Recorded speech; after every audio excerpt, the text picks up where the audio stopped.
Hello friends, I'm here at the Elmwood/Nichols Cemetery in Searsport, Maine. I must have driven by the road it's on, the side road it's on, a million times, and I saw the sign and I always meant to stop, so tonight I decided to. And here at the Elmwoods or Nichols Cemetery, the farther back you go, the more cool old stuff you see, but I'll start right at the front here and kind of point out a few things. This cemetery goes back to at least 1808, and there are still burials being done today here. You can see some of the more modern ones along the side, but this mausoleum greets you right as you drive into the cemetery.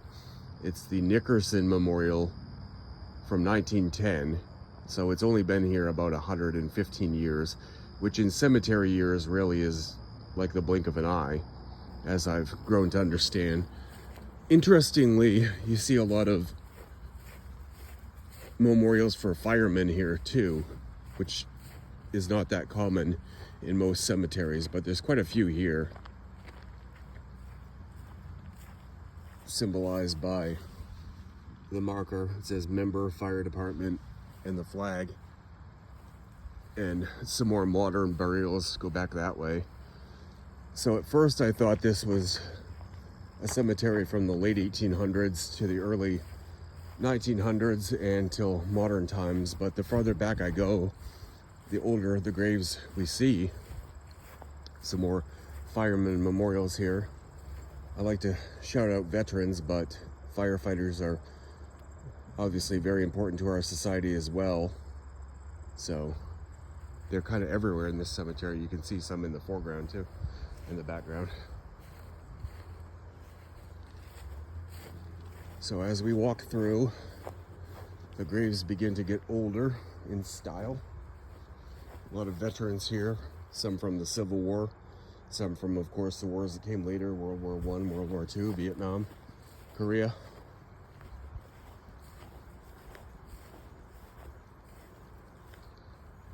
A lot of big family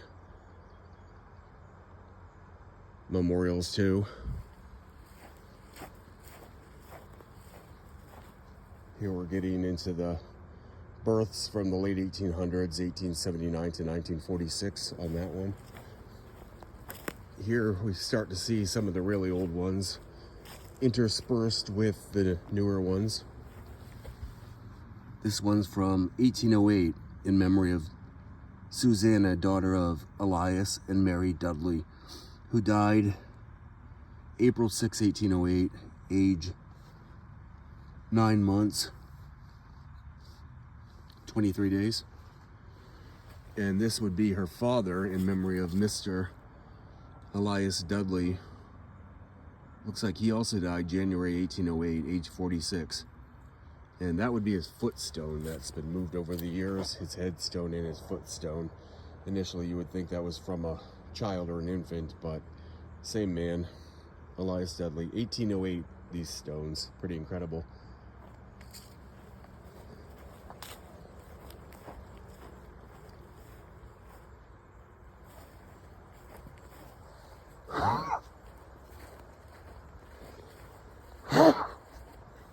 Excuse me.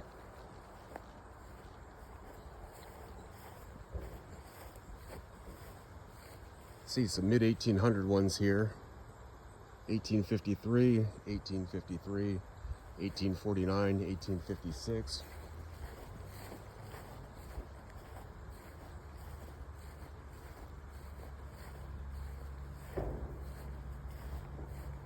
Another firefighter flag. Interestingly enough, all these folks died in the late 1800s, so there must have been records that John Toll here was a firefighter even back then, which is pretty amazing.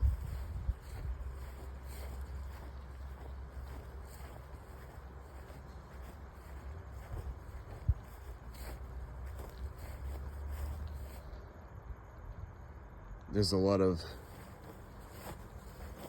lost at sea folks here too, being a coastal town. Here's some more old child's graves in memory of Henry Palmer, son of Jeremiah and Sally Sweetser. So Palmer was his middle name. Died September 5th of 1824, age 1 year, 10 months, 15 days.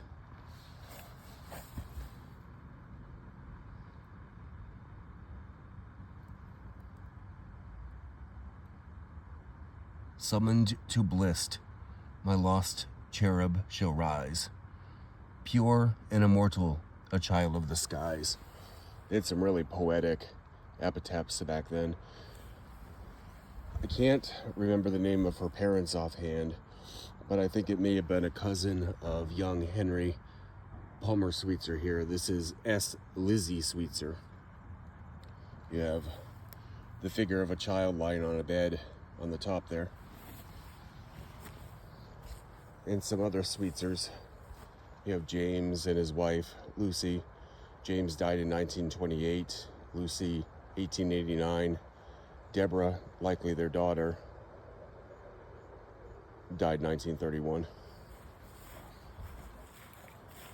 Some more ones from the late 1800s and the 1900s. Louisa Ingalls died 1895. Jerry Sweetser died 1920.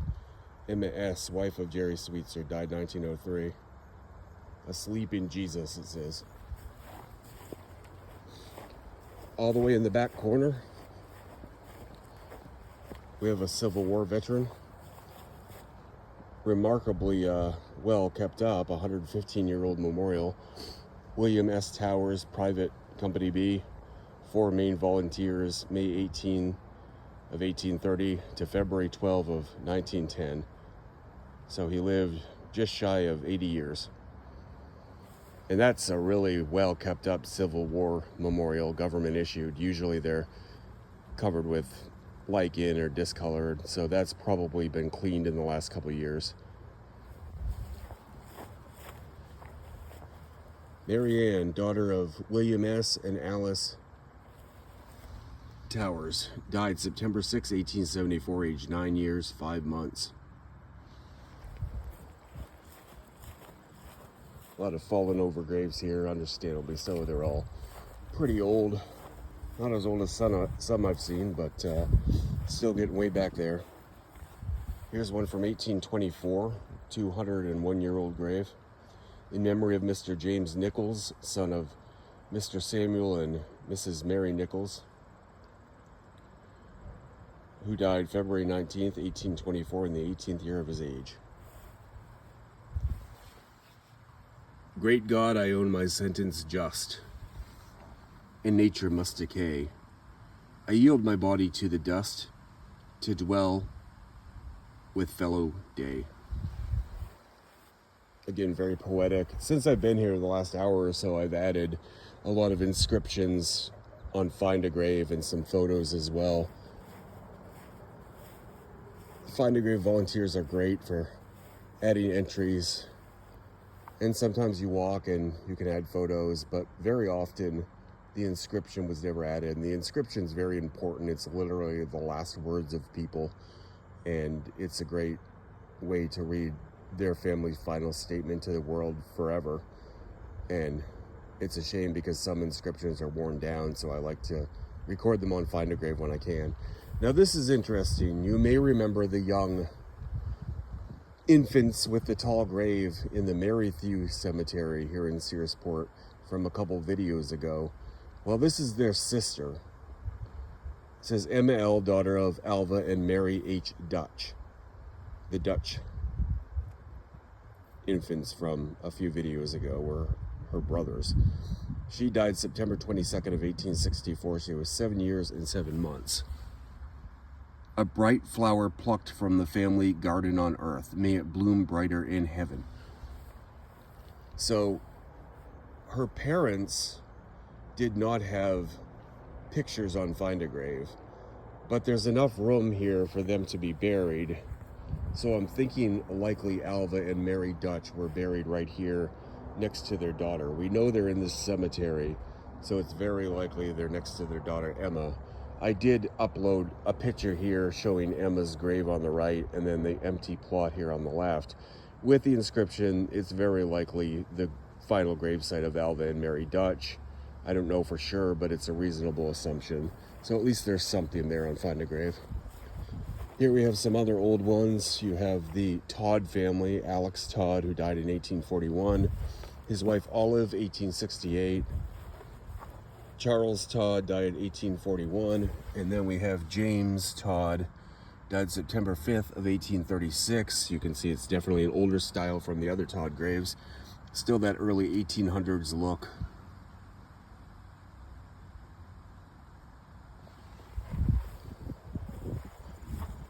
That's a very tall one. It's about 5'7" perhaps. It says Edward McGrath died January 28th, 1855. He was 36 years old. We do have the U.S. veteran marker here, and by his age he would have been in the Civil War. Actually, that's not so. He couldn't have been in the Civil War. Possibly the War of 1812. Here's an example of someone who was lost at sea. So it says on the top, Rebecca, wife of Edward McGrath, 1822 to 1908. I assume it's her son Charles because he's 20 years younger, but it says Charles E. would be McGrath, lost at sea, 1842 to 1871. So there's a lot of these either died at sea or lost at sea memorials here.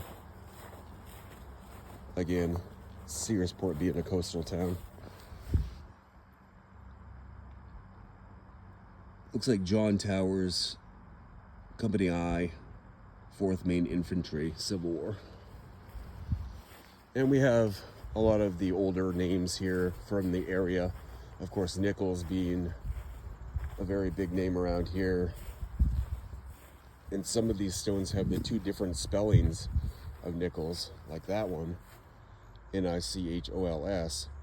And sometimes right next to them, there'll be their family with the alternate spelling, Nickles.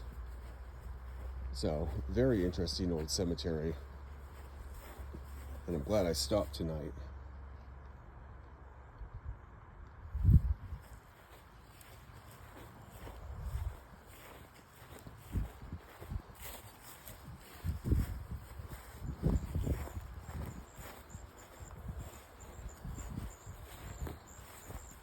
I was able to fulfill a few photo requests on Find a Grave, so that's always a successful trip to a cemetery, I think. Anytime we can preserve any part of history. There's that alternate spelling of Nichols.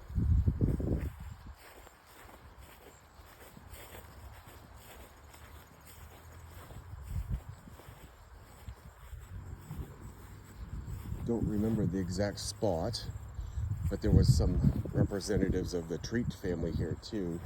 You may remember that name, Treat, from several prior videos.